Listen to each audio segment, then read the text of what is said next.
Two of the three authors of The Long Goodbye knew what they were doing.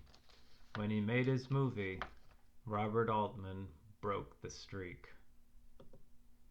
Raymond Chandler started this off in 1953.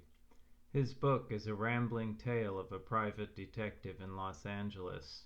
While it's built around two cases, the book contains many observations about life in the area and the daily grind of a detective.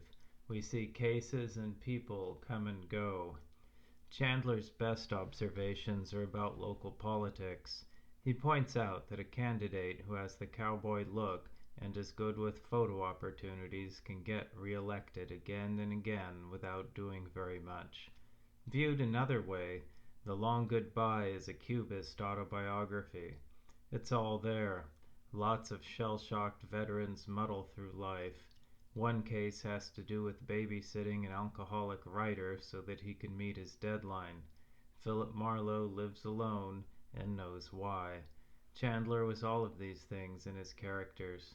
He was a veteran of World War I, a loner, and a writer with a drinking problem.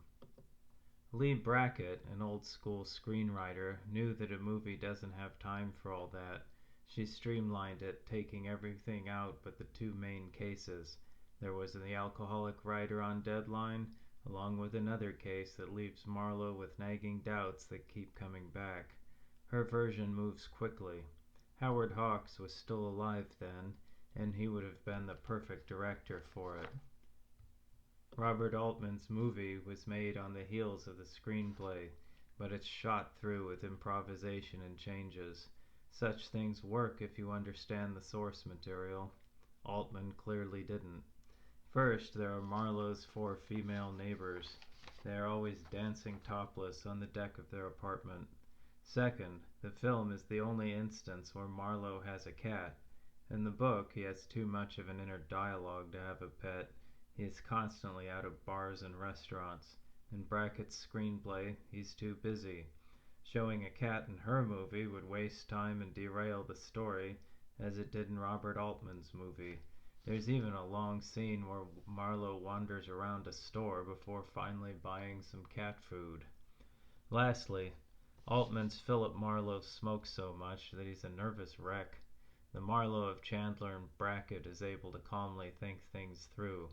This one is incapable of any such thing, but of course he figures it out, because Altman used Brackett's screenplay at times.